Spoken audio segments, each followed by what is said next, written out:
Hi friends, please subscribe to Amravati Media and press the bell icon for more latest updates. కూటమిపై వ్యతిరేకతకు ఇది ఓ సంకేతమేనా?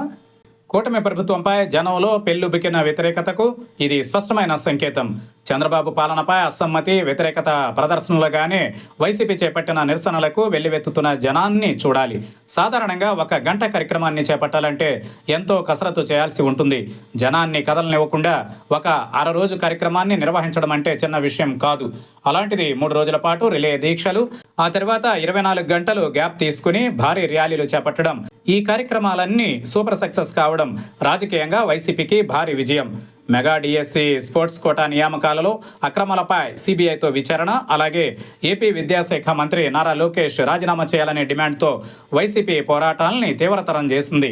NEET UG ప్రశ్నాపత్రం లీక్కు నైతిక బాధ్యత వహిస్తూ కేంద్ర విద్యాశాఖ మంత్రి ధర్మేంద్ర ప్రధాన్ రాజీనామా చేయాలని ఢిల్లీ వేదికగా జన్జీ ఉద్యమం చేపట్టి విజయం సాధించడం వైసీపీకి స్ఫూర్తిగా నిలిచింది. నిజానికి మెగా డిఎస్సి స్పోర్ట్స్ కోటాలో అక్రమాలు జరిగాయంటూ కొన్ని నెలలుగా వైసీపీ నెత్తి నోరు కొట్టుకుంటూ ఆవేదన వ్యక్తం చేస్తోంది. వివిధ రూపాలలో ఆ పార్టీ నిరసన వ్యక్తం చేస్తూ వస్తోంది. అయితే కూటమి ప్రభుత్వానికి కనీసం చీమ కుట్టినట్లయినా లేదు. ఈ నేపథ్యంలో పోరాటంలో వైసీపీ దూకుడు పెంచింది. మాజీ ముఖ్యమంత్రి వైఎస్ జగన్మోహన్ రెడ్డి ఆదేశాల మేరకు వరుసగా 3 రోజుల పాటు ప్రతి అసెంబ్లీ నియోజకవర్గంలో రిలే దీక్షలు చేపట్టింది. ఆ తర్వాత భారీ ర్యాలీలు చేపట్టింది. ప్రతి ఒక్క కార్యక్రమంలోనూ జనం వెల్లువెత్తడం ఆశ్చర్యం కలిగిస్తోంది. మరీ ముఖ్యంగా ప్రతి నియోజకవర్గంలోనూ ర్యాలీలు, ఇసుకేస్తే రాలనంత జనం హాజరవడం ప్రభుత్వంపై తీవ్ర వ్యతిరేకతను ప్రతిబింబిస్తోంది. ఇదేదో కేవలం డిఎస్సిలో అక్రమాలకు వ్యతిరేకంగా పెల్లుబుకిన ఆగ్రహం అనుకుంటే పొరపాటే.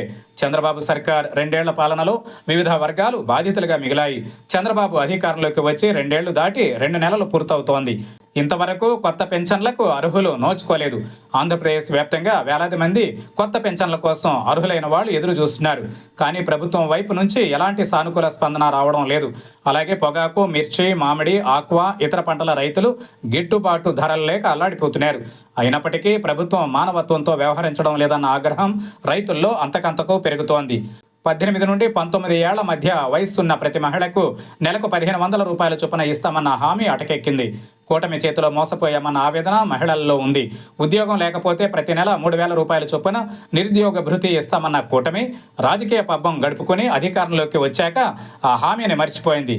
ఎన్నికల ముందు ఇచ్చిన హామీల అమలు ఒక ఎత్తు, ప్రధానంగా ఎవరి బతుకు వారిని బతకనివ్వని దయనీయ స్థితి గతంలో ఎప్పుడూ లేని విధంగా నేడు ఏర్పడింది.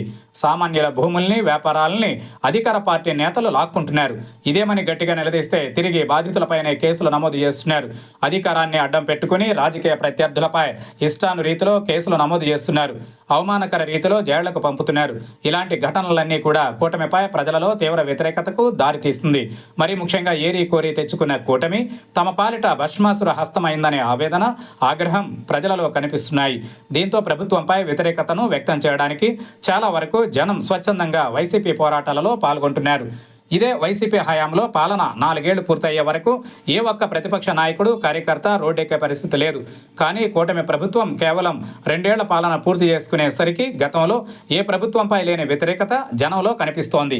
అదంతా వైసీపీ చేపట్టే ప్రభుత్వ వ్యతిరేక కార్యక్రమాలలో ప్రతిబింబించడం విశేషం. వైసీపీ చేపట్టే కార్యక్రమాలకు జనం పోటెత్తడం, ముఖ్యంగా టీడీపీ గుండెల్లో రైళ్లు పరిగెత్తిస్తున్నాయి. వీళ్లంతా ఎక్కడి నుంచి వస్తున్నారనే ప్రశ్న టీడీపీని వెంటాడుతోంది, వేధిస్తోంది.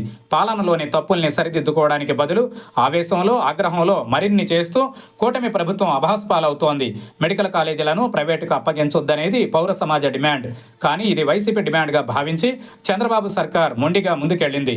అయితే వైఎస్ జగన్ హెచ్చరికతో టెండర్లలో పాల్గొనేందుకు ఏ ఒక్క మెడికల్ కాలేజీ యాజమాన్యం ముందుకు రాకపోవడంతో ప్రభుత్వానికి తలవంపుగా మారింది.